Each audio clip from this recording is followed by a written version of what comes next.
শোনো মুমিন মুসলমান, করি আমি নিবেদন, এ দুনিয়া ফানা হবে জেনেও জানো না। ইসরাফিল ফেরেশতা যাবে, সিঙ্গার ফুঁকিবে ভবে, তামাম জমিন উড়ে যাবে, আর তো কিছু রবে না। শোনো মুমিন মুসলমান, করি আমি নিবেদন, এ দুনিয়া ফানা হবে জেনেও জানো না।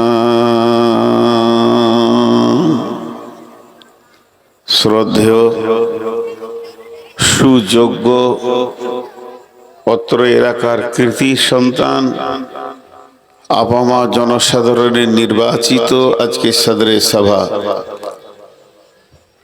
উপস্থিত, আমার সামনে দিনদার ইমামদার মমিন ভাই সকল, পর্দা থেকে শুননেওয়ালি মোমেনা মা ও বোনেরা,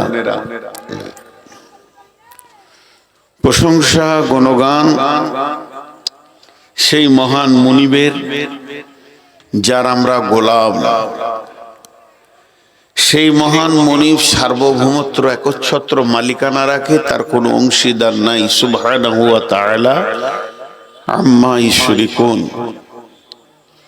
তিনি সমস্ত জিনিসের উপরে ক্ষমতাবান, আলা কুল্লি শাইইন কাদির। তিনি গায়েবের খবর জানেন, আলিমুল গায়েব। তিনি দিলের খবর জানেন, আলিমুম বিজাতিস সুদূর। সেই মহান মুনিব আজকে আমাদেরকে বিভিন্ন এলাকা, বিভিন্ন গোত্র বংশ জাতি ধর্ম বয়স বর্ণ নির্বিশেষে সুলতানপুর মসজিদ কেন্দ্রিক আয়োজিত এক জলসাতে আমাদের সকলকে হাজির করেছেন এবং 27 এপ্রিল দিবাগত রাত্রি, সোমবার দিবাগত রাত্রিতে হাজির করেছেন। এর জন্য আমরা সেই মুনিবের দরবারে একবার শুকরিয়া করি, সকলে মহব্বতের সঙ্গে বলি আলহামদুলিল্লাহ। একটু সাউন্ড করেন আলহামদুলিল্লাহ। দরুদ ও সালাম বর্ষিত হোক আখিরি নবী নবী মুহাম্মদুর রাসূলুল্লাহ চুপ করে বসে আছে, এত লেটে রসুলের নাম নিলাম, আপনারা কেউ দরুদ পড়ছেন। আজকে আমরা কত পিছিয়ে গেছি বলেন, আমাদের ইমানের তাজাটা দেখেন কত। আখিরি নবী নবী মুহাম্মদুর রাসূলুল্লাহ সাল্লাল্লাহু আলাইহি সাল্লামের উপর আল্লাহুম্মা আমিন, আল্লাহুম্মা সাল্লি আলাইহি, আল্লাহুম্মা বারিক আলাইহি। আমি আপনাদের সামনে গ্রন্থ মুকুট আল কোরআন থেকে কয়েকটি আয়াত পড়েছি, যেগুলো সামনে রেখে খুব স্বল্প সময়ে কয়েকটি কথা বলবো। আমি ডেট চেঞ্জ করব না, 27 কে 28 করব না। আর দ্বিতীয় নম্বর কথা হচ্ছে, আমি সমস্যার মধ্যে আছি। আমাদের পশ্চিমবঙ্গে সব ডিলিট করে দিচ্ছে, নাম বাতিল করে দিচ্ছে, ওই বাতিলের ভিতরে আমিও আছি। এর জন্যে আমার মেন্টাল অবস্থা খুব খারাপ। আজ রাত 12টায় একটা রেজাল্ট সুপ্রিম কোর্ট দিবে বলেছে, সেই অপেক্ষায় আছি। দ্বিতীয় নম্বর, এই রাত্রিতে যে রাস্তায় যাব, নাকা চেকিং হচ্ছে, আর মুসলিমদের জন্য খুব খতরনাক হয়ে গেছে পশ্চিমবঙ্গ এখন। অনেকগুলো কারণ আছে। আমি বারবার বলেছি আমাকে 10:30টায় দিয়ে 12টায় শেষ করেন, কিন্তু আমরা তো কিনা গরু, গঁজি যখন বাঁধা যায় কখন দেবো আমরাই জানি।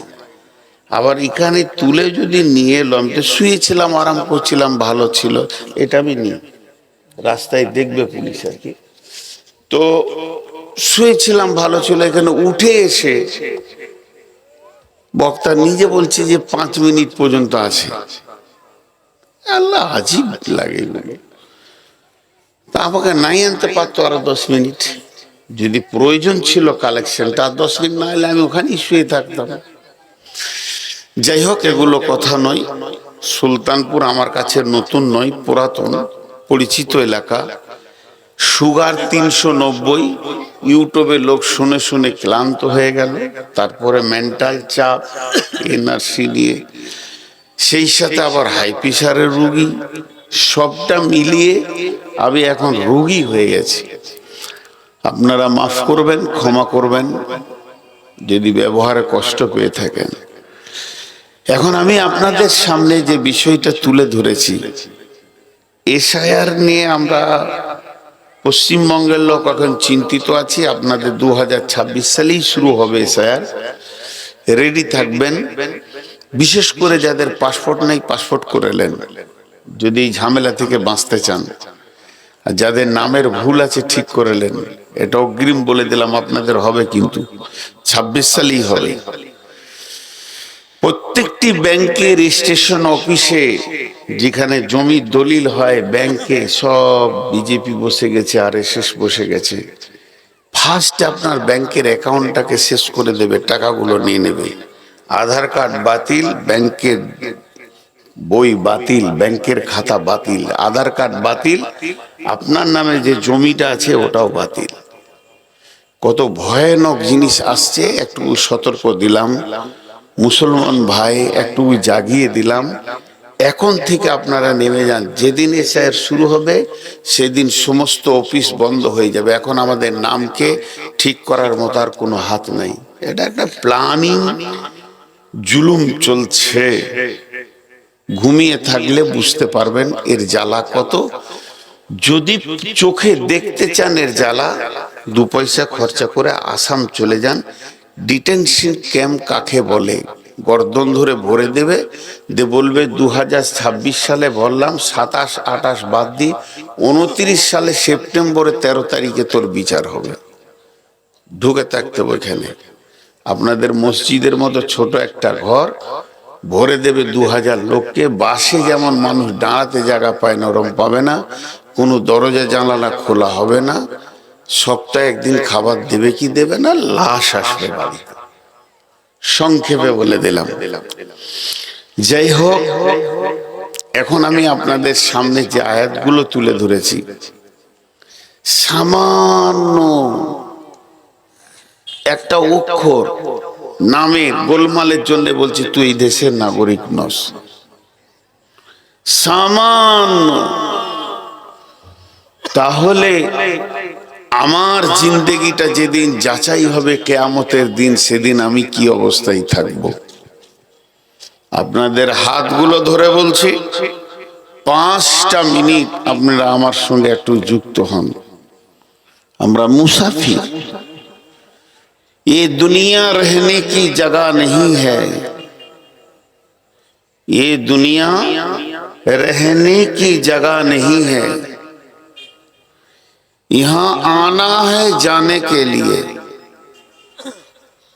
जो आता है वो जाता है। इससे पहले जो आया वो गया। हम भी दुनिया में आए हैं, हमको भी जाना है। दुनिया जाने के लिए आना है, दुनिया जाने का जगह है।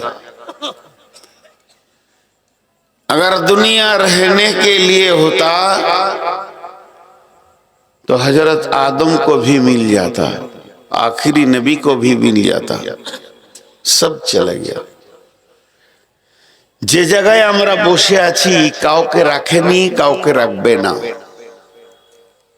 কাউকে রাখেনি, কাউকে রাখবে না।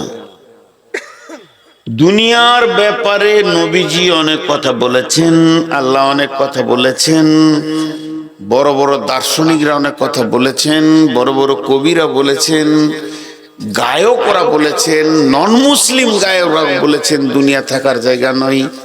বড় বড় সাহিত্যিকরা বলেছেন দুনিয়া ধোঁকার জায়গা। তারপরও আমরা দুনিয়ার পাগল। শেখ সাদি একটা কথা বলছেন, जहां आए बिरादर नुमानत बकर, दिल अंदर जहां फरी बंदोबस्त, মাকুন্তাকে এবার উমরকে দুনিয়া পুস্ত কে বেশিয়ার কাছে তু পারওয়ার দা কোস্ত চুয়াহাঙ্গে রাফতান কোনা জানে পাক চেবার তখতে মুরদানে চেবার রুয়ে খা চলে গেল মনে চলে গেলেন নাকি? দোয়া করিয়েন, আমার খুব প্রিয় আলেম। যাই হোক, উনি খুব প্রিয় মানুষ, আমার মহব্বতের মানুষ।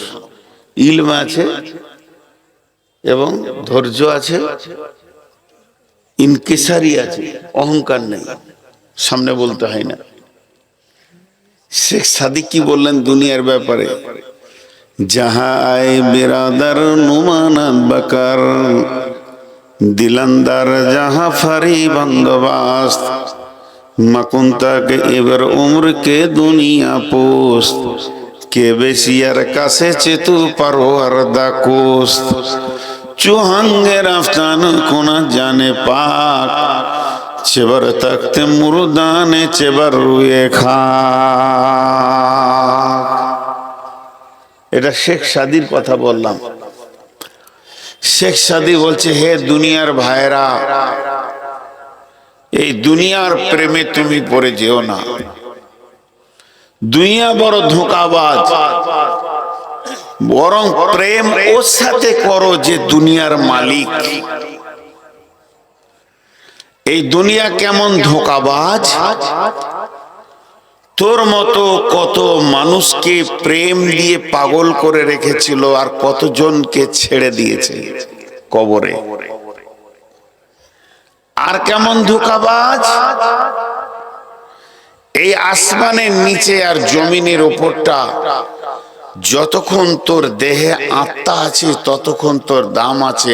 আত্মা চলে গেলে এই দেহটা মাটিতে রাখো, চাই সোনার তক্তায় রাখো, আর কোনো কাজ হবে না। শেখ সাদির কথা। যখন তোমার জানটা বেরিয়ে চলে যাবে কোনো কাজে লাগবে না। অতএব আমি আজকে আপনাদের সামনে যে আয়াত পড়েছি, অতি সত্তর একটা দিন আসছে, তত্তর করে আগে আসে, যে দিনটার নাম হলো কিয়ামত, যার নাম হলো মাহশার। সাহাবা রাদিয়াল্লাহু আজমাইনেরা কিয়ামতের ভয়ে তাদের চেহারা বিবর্ণ হয়ে যেত। তারা একে অপরে কিয়ামতকে নিয়ে এত বেশি চিন্তা করত, মনে হতো যেন এখনই কিয়ামত চলে আসবে। তারই নাম হচ্ছে সেই মাহশার, কিয়ামতের নাম কিয়ামত।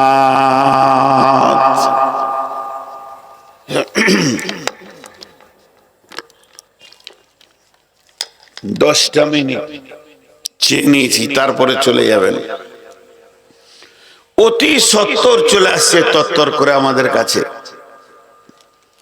হযরত উমর বিখ্যাত সাহাবী, শুধু তাই নয়, উমরের ডিগ্রি বিশ্বনবী দিচ্ছেন, লাউ কানা বাদি নবিয়ান কানা লাহু উমর। আমার পরে যদি কেউ নবী হতো তো সেটা উমর হতো। তাহলে উমর কত দামি, কত উঁচু পর্যায়ের লোক। বিশ্ব নবী বলছেন আমার পরে যদি কেউ নবী হতো সেই উমর হতো। একদিন সেই উমর, এত দামি ব্যক্তিটা, সাহাবীদেরকে নিয়ে, তিনি খলিফা আছেন, নবীজি পৃথিবী থেকে চলে গেছেন, আবু বকর চলে গেছেন, হযরত উমর রানিং খলিফা, মুসলিম জাহানের খলিফা, আমিরুল মুমিনিন হযরত উমর সাহাবা রাদিয়াল্লাহু আজমাইনদেরকে নিয়ে মরুভূমি মরুভূমির প্রান্তে সফর করছে, আর গভীর আঁধার রাত, সেই ঘোড়া খচ্চর উটের ওপরে চেপে সমস্ত লোকগুলিকে নিয়ে মরুভূমি পাহাড় ফেরে, তার ভিতরে সফর চলছে। এমন সময় হযরত উমর একটা কথা বলে ফেললেন, ও আমার সফরের সাথীরা, তোমরা শোনো, আমাকে এমন একটা আয়াত শুনিয়ে দাও যে আয়াতটা শুনলে আমি আল্লাহর ভয়ে ভীত সন্ত্রস্ত হয়ে যাব। এমন একটা আয়াত কে আছো এই দলের ভিতরে আমাকে শোনাতে পারবে? আয়াতটা শুনলে আমার ভিতর থরথর করে কাঁপবে। কোরআনের ভিতর থেকে একটা আয়াত শোনাও। উনি হাঁটছেন, সবাই চলছে, এরই ভিতর থেকে পেছন দিক থেকে একটা শব্দ আসছে। মা আমার, বোন আমার, কান করে শুনবেন। বিসমিল্লাহির রহমানির রহিম। ফামান ইয়ামাল মিসকালা যাররাতিন খায়রান ইয়ারা ওয়া মান ইয়ামাল মিসকালা যাররাতিন শাররান ইয়ারা। এই আয়াতের মানে হচ্ছে যে এমন একটা দিন তোমার দিকে এগিয়ে আসছে, যেদিন তুমি এতটুকু ভালো করো, এক জাররা পরিমাণ, একটা সরষে দানার পরিমাণ যদি নেকি করো, এক সরষে দানা পরিমাণ যদি গুনাহ করো, ওটা গোপন থাকবে না, বহির প্রকাশ হয়ে যাবে। হযরত উমর ডুকরে কেঁদে উঠলেন, এমন কাঁদলেন কারণ উনি বলতে চাইছেন, উমর রে, তুমি যত বড় বাদশা হও, যত টাকার তুমি মালিক হও, আল্লাহ একটা দিনকে ঠিক করেছে, এই পৃথিবীতে কেউ রাজত্ব করবে, কেউ হারিয়ে যাবে, কাউকে মারবে, কেউ মার্ডার হবে, কেউ খুনি হবে, নানা রকম ভাবে পৃথিবী চলবে জোয়ার ভাটার মাধ্যম দিয়ে। কিন্তু এমন একটা দিন আসবে যে দিনে এমন ভয়ানক দিন, সেই দিনটার নাম হচ্ছে কিয়ামত। সেদিন কোন মানুষ তার জিন্দেগির আমলকে গোপন করতে পারবে না। যাররাতিন খায়রান ইয়ারা যাররাতিন শাররান ইয়ারা। যদি সরষে দানা বরাবর নেকি বা গুনাহ করে, সেটা বহির প্রকাশ হয়ে যাবে। হযরত উমর ডুকরে কাঁদতে শুরু করলেন, বাচ্চা ছেলের মতো কাঁদছেন। কে না? উমর। হযরত উমর কাঁদছেন, অবাক। সেই ব্যক্তিটার ব্যাপারে রাসূল বলেছেন, আমার পরে নবী হলে উমর হতেন। কাঁদতে কাঁদতে আরেকটা কথা বলছে, আমার সাথীদের ভিতরে কেউ এমন আছো কি আমাকে একটা আয়াত শুনিয়ে দাও, যে আয়াতটা শুনলে আমার কান্নাটা বন্ধ হবে, আমি অন্য দিয়ে কান্না বন্ধ করব না। কোরআনের আয়াত দিয়ে যখন কান্না শুরু করেছি, কোরআনের আয়াত দিয়ে আমার কান্নাটা তোমরা কে আছো বন্ধ করে দেবে। আবার আয়াত পড়লেন, যে পড়েছিল সে বললেন, একই কণ্ঠস্বর, একই আওয়াজে তিনি বললেন, বিসমিল্লাহির রহমানির রহিম, লা তাকনাতু মির রাহমাতিল্লাহ। উমর রে, এত হতাশা হওয়ার কিছুই নাই, এত নিজেকে হতাশ করে দিও না, নিজেকে এত বিপর্যয় মনে করে নিও না। জেনে নাও আল্লাহ বড় মেহেরবান। লা তাকনাতু মির রাহমাতিল্লাহ। উমরের কান্নাটা বন্ধ হলো। বন্ধ হয়ে জিজ্ঞেস করছে, আয়াত কে পড়লে গো? দুটি আয়াত একই কণ্ঠস্বরে পড়েছো। উমর নিজে বলছে, তুমি আব্দুল্লাহ ইবনে মাসউদ নাকি? আয়াতগুলো পড়েছিল আব্দুল্লাহ ইবনে মাসউদ। আব্দুল্লাহ ইবনে মাসউদ করুণ সুরে বলছেন, আমিরুল মুমিনিন, আমি হতভাগা আব্দুল্লাহ ইবনে মাসউদ আয়াত দুটো পড়েছি।